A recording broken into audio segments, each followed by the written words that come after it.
So today we are going to start a new class on issue of share, and the question is number 43. In 43, question is Deep Borewell Limited issued to the public 20,000 equity share. So here the number of share is 20,000 and the face value of each share is 10 rupees. Now the division has been made rupees 4 on application, rupees 2 on allotment, rupees 2 on first call, and the balance, that is remaining 2 rupees on the final call. Application were received for 35,000 shares. See here, company has been offering 20,000 shares to the public, but in return the company has received an application of 35,000, which is a clear cut of case of oversubscription. Oversubscription means when a company received excess application then what the company has offered to the public. Problem यहाँ पर ये आ जाती है कि जब आप 20,000 shares आप offer करते हैं और एप्लीकेशन आपके पास आ जाए 35. सो हियर इक्विटी शेयर जो कंपनी इशू करना चाहती है वो है 20,000 and the face value is ₹10 and the division is like this: 10 rupees 4 on application, 2 on allotment, 2 on first and 2 on final. Now application received by company is of 35,000 share. जब भी आप देखते हैं कि ओवर सब्सक्रिप्शन का सम है तो सबसे पहले क्वेश्चन में आपको जो काम करना है वो एक वर्किंग के लिए आपको करना क्या है, we are going to draw a table. हम एक टेबल बनाएंगे. कैसे? हम 2 कॉलम यहाँ बनाएंगे, एक एप्लीकेशन विच इज़ 35,000 शेयर्स का और अलॉटमेंट 20,000 शेयर्स का. सी हियर, जब भी आपके पास एप्लीकेशन ज़्यादा आ जाए और कंपनी के पास शेयर्स कम है, ओवर सब्सक्रिप्शन तो है ही सर, लेकिन इस टेबल को कैसे डिज़ाइन करेंगे, इसके लिए रिक्वायर्ड इन्फॉर्मेशन आपको क्वेश्चन में ही दिया हुआ है, आप पढ़िए. कंपनी बोल रही है application for 10,000 shares were rejected, means those who have applied for 10,000 share they are not going to get any shares from the company, so the money paid while applying for the share is going to be refunded to them. एक बात मैंने आपको पहले भी कही थी initial classes में कि जब भी आप किसी कंपनी में अप्लाई करते हैं तो सिर्फ फॉर्म में क्वांटिटी लिखने से बात नहीं बनेगी. यू हैव टू पे application money along with your number of shares applied. तो अगर ये इन्होंने 10,000 शेयर्स के लिए अप्लाई किया था तो आप कॉमन सेंस लगाइए कि जब इन्होंने अप्लाई किया होगा तो 10,000 इंटू 4 ये 40,000 रुपीज़ इन्होंने कंपनी को पे किया गया था वाइल अप्लाइंग. अब क्योंकि इन रिटर्न इनको कुछ भी नहीं मिल रहा है, so company is bound to return that 40,000 to them. इसलिए वहाँ पे लिखा हुआ है application of 10,000 shares were rejected. The total of 15,000 shares. Now, those who have applied for 15,000 share, they will get 10,000 shares. Now, इस कैटेगरी के जो लोग हैं वो ज़्यादा परेशान रहते हैं, क्योंकि देखो जिनको कुछ नहीं मिला उनके पास एक सेटिस्फैक्ट्री बात यह है कि जो पैसा इन्होंने दिया वो कंपनी इनको रिफंड कर देगी. लेकिन इनके साथ कहानी ये हो जाती है कि इन्होंने 15,000 के लिए अप्लाई किया, तो इसका मतलब है सर इन्होंने 15,000 इंटू 4 यानी 60,000 रुपीज़ शुरू में दिए होंगे, जबकि इन रिटर्न इनको शेयर सिर्फ 10,000 मिले हैं. उसके हिसाब से अगर देखा जाए तो इनको 10,000 इंटू 4 40,000 देना चाहिए था. यानी इनका कहना है कि इन्होंने 20,000 एक्स्ट्रा दे दिया वाइल अप्लाइंग. तो कंपनी से जब ये 20,000 रिफंड मांगेंगे तो कंपनी कहेगी कि आपके जो ये एक्स्ट्रा 20,000 है we are going to adjust this excess application money on the upcoming stages. देखो इसके बाद कंपनी कहेगी कि आपको तो मैं अलॉटमेंट का पैसा मांगेंगे, हम आपसे हम फर्स्ट कॉल का पैसा मांगेंगे, तो जब मैं आपसे अलॉटमेंट के पैसे मांगूंगा तो मैं आपके एक्सेस मनी को एडजस्ट कर दूंगा और आपको अलॉटमेंट में जो रिमेनिंग बैलेंस है वही देना पड़ेगा. तो याद रखना ओवर के सम में आपको 3 टाइप्स ऑफ कैटेगरीज मिलेगी. एक वो मिलेंगे जिनको कुछ नहीं मिलता, एक वो मिलेंगे जिनको कम मिलता है, और एक मिलेंगे। देखो नेक्स्ट है the remaining applicants were accepted in full. अब देखो यहाँ पर आप जानते हैं एप्लीकेशन 35 के लिए आई, अभी तक हमारे पास जो इन्फॉर्मेशन है ये तो सर क्लियर हो गया। अभी भी रिमेनिंग एप्लीकेशन 10,000 है और इनको हम इनको हम पूरा 10,000 देंगे। क्लियर है? तभी जाके देखो ये 20 हो रहा है। तो यहाँ पे जो मैं 3 कैटेगरी की बात आपसे कह रहा था वो 3 कैटेगरी क्या है, एक जिनको कुछ ना मिले, एक जिनको पूरा मिले। तो ये दोनों लोग सेटिस्फाइड रहते हैं क्योंकि इनका पैसा इनको मिल जाएगा और इनको तो पूरे शेयर्स मिल गए, तो कोई दिक्कत ही नहीं है। जो दिक्कत होती है वो इनको होती है। इनको क्या प्रॉब्लम है कि इनका एक्सेस पैसा फंसा हुआ है और वो पैसा कंपनी आने वाले स्टेजेस में एडजस्ट करेगी। तो कंपनी कितने पैसे कौन से स्टेज में एडजस्ट करेगी उसके लिए आपको वर्किंग करना है। और वर्किंग कुछ ऐसा आप करेंगे, देखो मैं आपको सिखाता हूँ वर्किंग्स आप कैसे करेंगे। सबसे पहले आप लिखेंगे share application money received being a company, आपके लिए पैसे आ रहे हैं। पैसे कितने आ गए सर? 15,000 इंटू 4 आ गए, दैट इज 60,000 लेस। मिलना कितना चाहिए था? हिसाब से देखा जाए तो मिलना चाहिए था 10,000 इंटू 4, क्योंकि उनको तो शेयर हमने 10,000 दिया है, यानी 40,000 मिलना चाहिए था। तो एक्स्ट्रा हमें कितने मिल गए? 20। तो ये हो गया आपका एक्सेस एप्लीकेशन मनी। अब जब आप ये पैसा कंपनी से रिफंड मांगेंगे तो कंपनी आपको क्या बोलेगी कि ये पैसे सर हम आपके नेक्स्ट स्टेज में एडजस्ट कर देते हैं, क्योंकि नेक्स्ट स्टेज के तो पैसे आप हमें दोगे। तो कितने दोगे सर? सर अलॉटमेंट में 2 रुपीज़ है, शेयर्स कितने मिले हैं सर? 10,000। तो हम तो आपको भाई अलॉटमेंट में 20,000 देंगे। तो आप कहेंगे कि भाई 20 तो हम पाते हैं और 20 आप मांग रहे हो, एडजस्ट कर लो। इसका मतलब है सर हम अलॉटमेंट में कुछ नहीं देंगे और हमारा पूरा पैसा आपका अलॉटमेंट में एडजस्ट हो गया। अब मैं क्वेश्चन को आगे पढ़ता हूँ। यहाँ पे लिखा है both the calls were made, one shareholder holding 500 share failed to pay 2 calls, as a consequences his shares were forfeited and 200 shares were reissued at the rate of ₹6। Problem अब यहाँ पर ये है कि 500 share के पैसे हमें नहीं मिले फर्स्ट और फाइनल कॉल में, बाद में उन्हें फोरफिट कर लिया गया और 200 शेयर री इशू किया गया 6 रुपये में। चलिए वो तो बात की बात है। सबसे पहले हम क्या करेंगे सर? Application money. तो सबसे पहले हम एप्लीकेशन स्टेज की जर्नल्स लिखेंगे। सबसे पहले हम क्या लिखेंगे? Bank account debit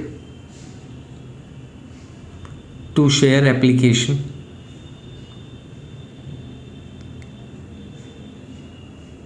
next share application account debit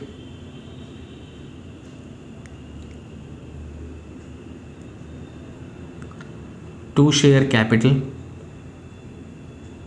क्योंकि ये ओवर की सम है तो इसमें आप सबसे पहले तो लिखेंगे बैंक। बैंक उनके लिए लिखा जाता है जिनके पैसे पूरे रिफंड हो रहे हैं, मीन्स जिनकी एप्लीकेशन रिजेक्ट हो गई है, जिनको कोई शेयर नहीं मिला है।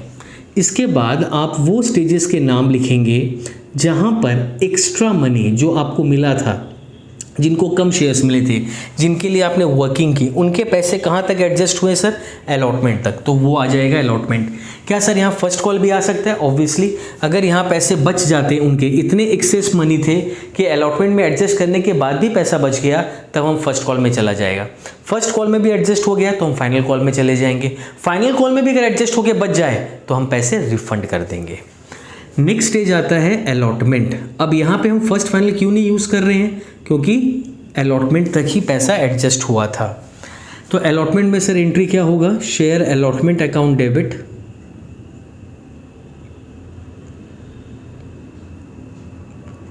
To share capital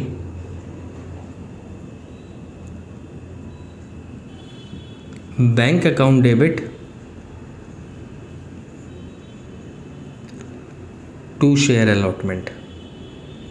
calls in arrear allotment में नहीं लिखेंगे क्योंकि 2 स्टेजेस जो फेल हुए हैं वो हैं first and final call. Next stage की एंट्री होगी हमारी फर्स्ट कॉल की, वो है share first call account debit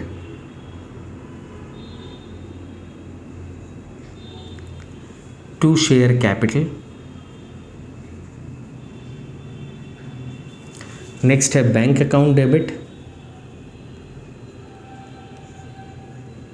calls in arrear account debit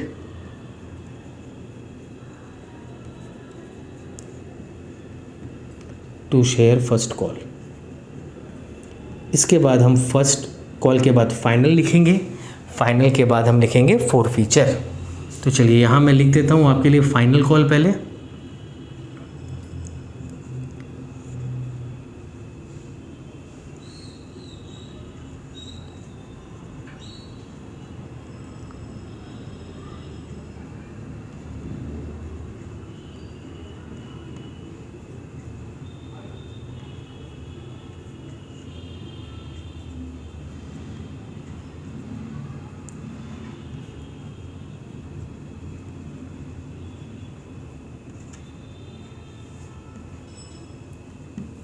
देखिए इसके बाद और भी एंट्रीज होंगी फॉर फीचर की, मैं बाद में आऊँगा। सबसे पहले हम आते हैं एप्लीकेशन की अमाउंट पर। 35,000 शेयर्स के लिए एप्लीकेशन आया, 4 रुपीज़ एप्लीकेशन मनी। तो इनिशियली जब भी ओवर का सम रहता है तो आप ओवर में वही नंबर ऑफ शेयर्स लिखेंगे जितने के लिए एप्लीकेशन आई थी। तो आप इसके लिए यहाँ पे कितना लिखेंगे 1,40,000, यहाँ भी 1,40,000। नाउ हियर हम एप्लीकेशन में 140 ट्रांसफ़र करेंगे और इन तीनों में मैं क्या क्या लिखूंगा। सबसे पहले कैपिटल, एग्जैक्टली वो क्वांटिटी लिखेंगे जो कंपनी ऑफर कर रही थी 20,000, दैट इज़ ये हो गया 80,000। बैंक में क्या लिखोगे जिनको कुछ नहीं मिला, देखो कैटेगरी 10,000 शेयर्स, तो आप लिखोगे 10,000 इंटू 4, दैट इज़ 40,000। और जब अलॉटमेंट की बात आप करते हैं तो अलॉटमेंट में आप वो अमाउंट पुटअप करेंगे जो यहाँ एडजस्ट हुआ है। तो आपका एक्सेस मनी 20 था और एडजस्टमेंट भी कितने का हुआ 20 का, तो आप यहाँ अलॉटमेंट में लिखेंगे 20,000। क्लियर। अब मूव करेंगे अलॉटमेंट में, और जब अलॉटमेंट में मूव करेंगे तो आप लिखेंगे 20,000 शेयर्स इंटू 2, क्योंकि अब जो एप्लीकेशन 35 की थी उसमें 10 तो रिजेक्ट हो गए और बाकी जो 5 थे हमने उनके अमाउंट को एडजस्ट कर दिया। तो अब आएगा ओरिजिनल शेयर, दैट इज़ 40। जब आप यहाँ पर अमाउंट पुटअप करेंगे, बड़े ध्यान से देखना, यूँ तो यहाँ पे अलॉटमेंट है, मैंने पहले भी सिखाया है आपको, तो यहाँ भी अलॉटमेंट है तो 40 होना चाहिए। लेकिन यहाँ पे ऑलरेडी जिन्होंने एक्स्ट्रा पैसा दिया था 20,000 रुपये, वो तो एडजस्टमेंट होगा, यानी ये बंदे वापस 20 तो नहीं देने वाले। तो इसका मतलब है आपको अलॉटमेंट में सिर्फ 20 मिलेगा, क्योंकि 40 में से 20 ऑलरेडी आपको एप्लीकेशन की स्टेज में मिल चुकी थी। अब यहाँ पर आएंगे आप फिर 20,000 इंटू 2, क्योंकि फर्स्ट कॉल में भी कितना रुपया है 2 रुपीज़ है, तो आप यहाँ लिखेंगे 40, यहाँ भी आएगा 40। कॉल्स इन एरियर में क्या लिखेंगे, देखो 500 शेयर्स थे जिनके पास 2 रुपया दाम है, 1,000, तो इनको आप 39,000 मिलेगा, क्योंकि 500 शेयर जिनके पास था उन्होंने फर्स्ट कॉल का पैसा नहीं दिया। सिमिलरली आप यहाँ मूव करेंगे, तो अब ये वर्किंग्स आप लोग नोट डाउन कर लिए होंगे, तो मैं इसको रिमूव कर देता हूँ। अब यहाँ पे जब आप आओगे, सी हियर फाइनल कॉल, जब मैं फाइनल कॉल की बात करूँगा तो यहाँ पे देखो फिर वही sir 20,000 into 2, that is 40,000 and 40,000। यहाँ पे भी आप पहले क्या लिखेंगे 40 लिखेंगे, और एरियर में क्या लिखोगे 500 into 2, 500 shares into 2, that is 1,000 और रिमेनिंग 39। तो फर्स्ट और फाइनल में तो एंट्री सेम है, अमाउंट भी सेम है, क्योंकि दोनों में 2-2 रुपये थे। अब कहानी क्या है, अब है सर फॉर फीचर, क्योंकि इस बंदे ने शेयर्स के पैसे नहीं दिए तो इनका शेयर हो जाएगा फॉरफिट। फॉरफीचर में जो एंट्रीज हैं वो कैसी रहेंगी, share capital account debit to share forfeiture to calls in arrear. Clear. हमेशा याद रखना फॉरफीचर में आप वो शेयर लिखेंगे जिन्होंने पैसे नहीं दिए, ठीक है। तो 500 शेयर्स की कहानी है, पूरे 20,000 मत लिख देना। यहाँ पे सर अमाउंट क्या लिखेंगे 10 मतलब कॉल्ड अप। टोटल प्राइस हमारा 10 था और फॉरफीचर हो रहा है फाइनल कॉल के बाद। अगर फाइनल कॉल के बाद फॉरफीचर है means company has called up the 10 rupees, that is the face value. अगर कभी mid of the session, mid of the stages में कभी फॉरफीचर हो तो आप देख लेना कौन से स्टेज के बाद हुआ, उन सबको जोड़ दो। अगर फर्स्ट कॉल के बाद हुआ तो 422, तब यहाँ पे 8 रुपये हो जाता। तो ये मैंने पहले भी आपको बताया है। फॉरफीचर मतलब जो स्टेज उन्होंने दिया है, तो 2 स्टेज उन्होंने दिए थे, एप्लीकेशन और अलॉटमेंट मिला के 6 और 2 उन्होंने नहीं दिए, डेट इज़ 4। तो अमाउंट आएगा 5000, 3000 एंड 2000। नेक्स्ट हम करेंगे री इशू। री इशू में क्या हुआ सर, हमने 200 शेयर्स बेचे, वो भी 6 रुपीज़ में, दैट इज़ 4 रुपीज़ का हमको नुकसान हो रहा है, जिसको हम लोग शेयर फॉरफीचर से क्या करेंगे, सेट ऑफ करेंगे। Because while forfeiting the shares of a shareholder the company forfeit the amount which is been paid by him. तो कंपनी जब फॉरफीचर करता है तो ये 3000 रुपये भी जब्त कर लेता है और शेयर्स भी, तो कंपनी को तो 3000 का फ़ायदा हो गया। नुकसान जब लगा कंपनी को री इशू में, तो कंपनी क्या करेगी, अपने इस नुकसान को किससे भरेगी, अपने फ़ायदे से। तो 200 शेयर्स आपने बेच दिए 6 रुपये में, तो ऑब्वियसली आपको लॉस 4 रुपीज़ का हुआ। All total the amount is 10। से हियर आप देखो 1200, 800 और 2000। लास्ट एंट्री जो हमारी होती है वो है share forfeiture to capital reserve, amount transferred in capital reserve. ये कितना होगा सर, तो कैपिटल रिजर्व की जो अमाउंट है उसको निकालने का एक सिंपल सा फॉर्मूला है, ज़्यादा आपको नहीं जाना है उल्टा पुल्टा, सीधा सा कहानी है कि जब आप फॉरफीचर करें तो आपने एक एक शेयर पे कितने रुपए कमा लिए sir, 6 rupees in each share.